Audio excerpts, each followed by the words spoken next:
निश्चित रूप से जानकारी होगी। है या नहीं है, ये तो राव जाने, मोदी जाने, भारत सरकार के सलाह जो एनएसए हैं वो जाने। लेकिन जो टाइमिंग है मोदी की, वो बहुत कुछ कहती है मित्रों।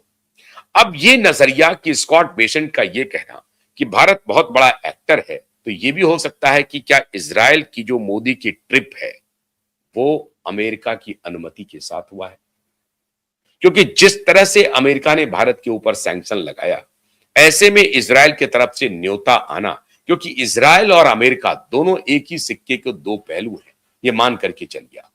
इजराइल के लिए अमेरिका चट्टान की तरह खड़ा है और अमेरिका की तारीफ करते करते इजराइल थकता नहीं है। नेतन्याहू ने एक प्रकार से सरेंडर किया हुआ है अमेरिका के हाथों।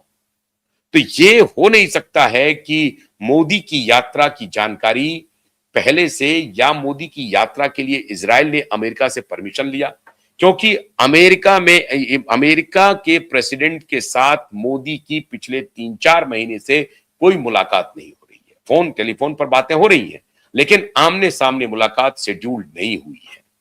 तो क्या इसकी जानकारी मोसाद को नहीं थी कि मोदी से ट्रंप नाराज है, मोदी को यहां बुलाने में हमें नुकसान हो सकता है?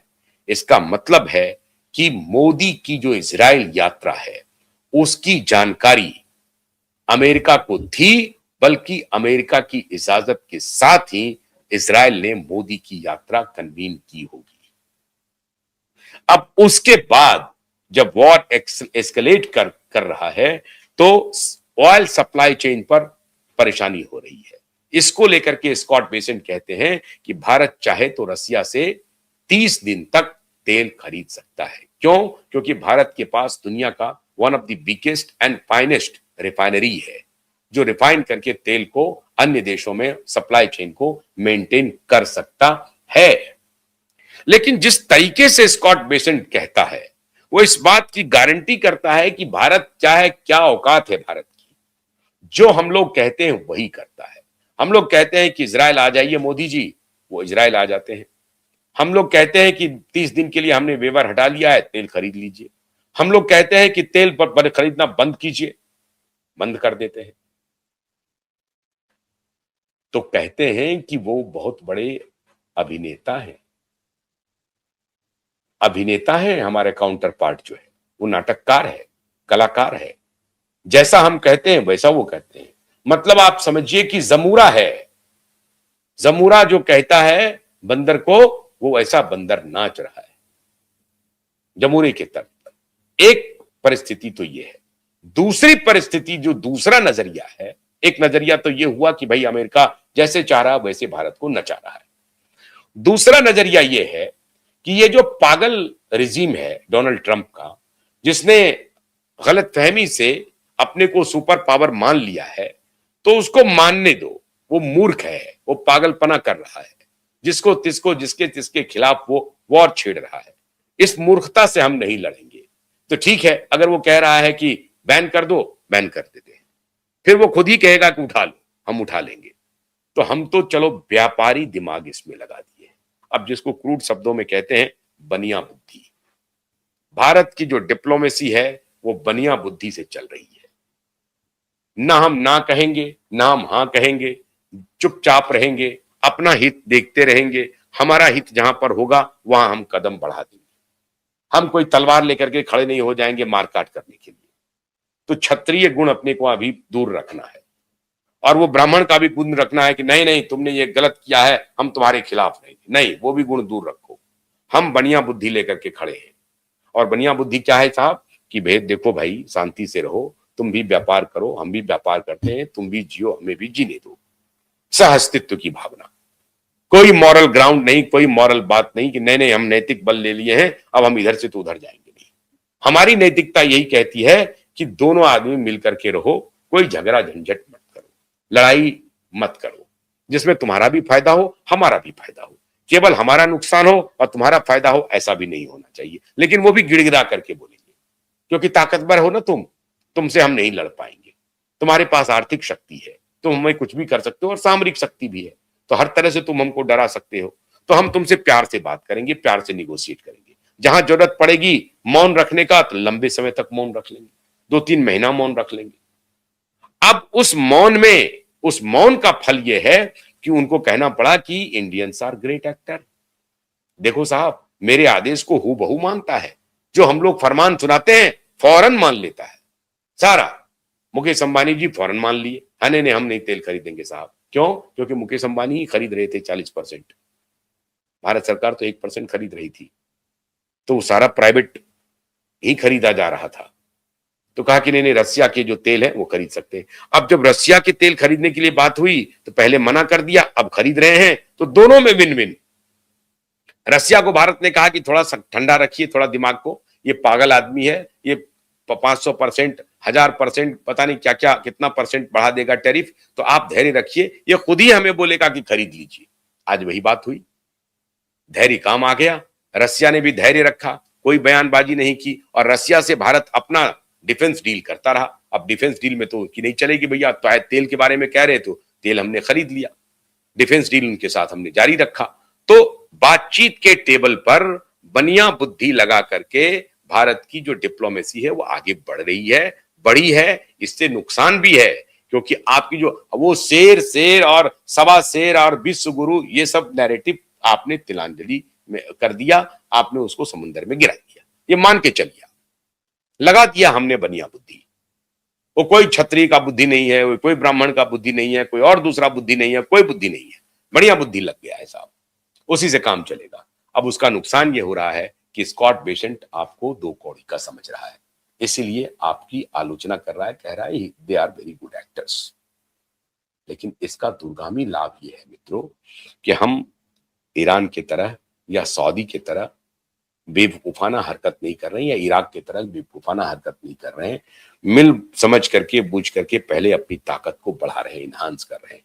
हमारा देश बड़ा है, लगभग 150 करोड़ का होने वाला है। ऐसी परिस्थिति में हमारी सिचुएशन ये नहीं है कि हम अफोर्ड करें लड़ाई को या बड़बोलापन को। तो बड़बोलापन, जो भाजपा के नेता सब बड़बोले प्रधानमंत्री मोदी और विश्व गुरु और शेर आ गया पूरी दुनिया, ये सब कुछ नहीं है।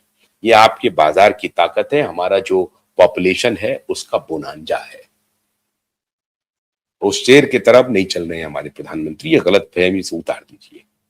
हम जो स्ट्रैटेजी कर रहे हैं वो धीरे धीरे चल रहे हैं, खासतौर से अमेरिका के मामले में। पाकिस्तान के मामले में हम शेर हैं और रहेंगे, आगे भी रहेंगे, तो वो ठीक है, वो डिप्लोमेसी वहां पर ठीक चल रही है।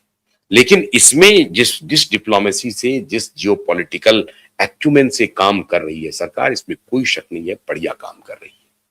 और एक प्रकार से आप देखें तो आप मान सकते हैं कि अंततः पुतिन ने ट्रंप को घुटने पर ला दिया और कहा कि आखिर में तुमको हमारी क्या औकात है ये पता चल गई।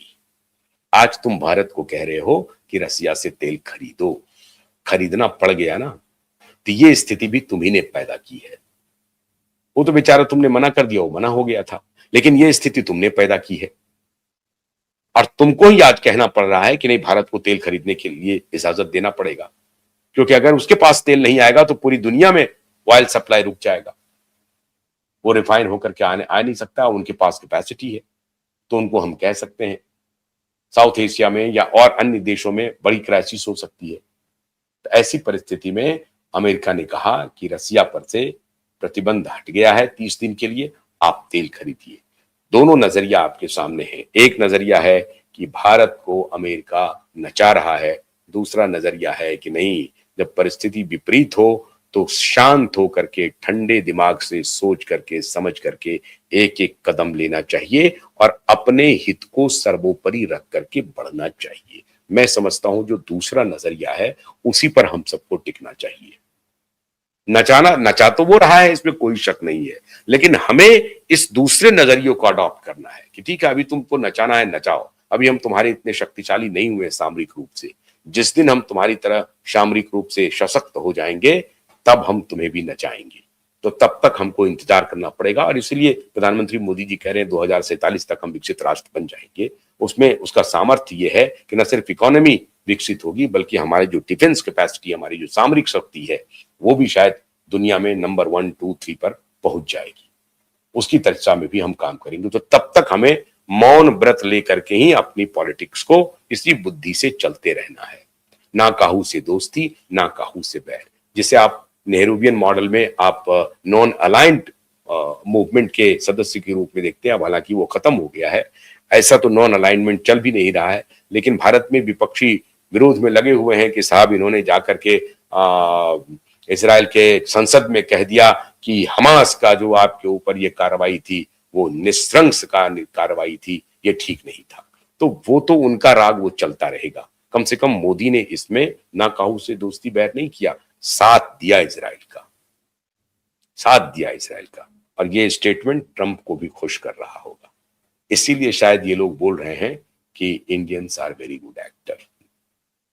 तो अभी तो तुमको आटा दाल का भाव पता चलेगा, लेकिन इसमें तो कोई शक नहीं है ना कि पुतिन इज पुतिन।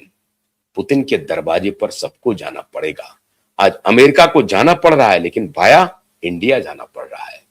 अपने भारतीय दोस्तों को कह रहा है कि जाओ पुतिन को खुश करो, तेल खरीदो उससे, खुश होगा पुतिन तो ईरान के सपोर्ट में उतना नहीं जाएगा। कुछ दबाव बनाओ, कुछ तरीका बनाओ।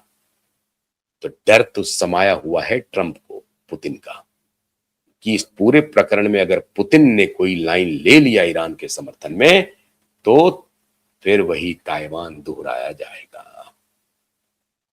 तो फाइनल मित्रों ये है कि जो स्कॉट पेशेंट का जो स्टेटमेंट है, दो नजरिया के बियॉन्ड जो तीसरा नजरिया है वो ये है कि पुतिन ताकतवर है और पुतिन ने अमेरिका को घुटनों पर ला दिया है। बहुत बहुत शुक्रिया, नमस्कार।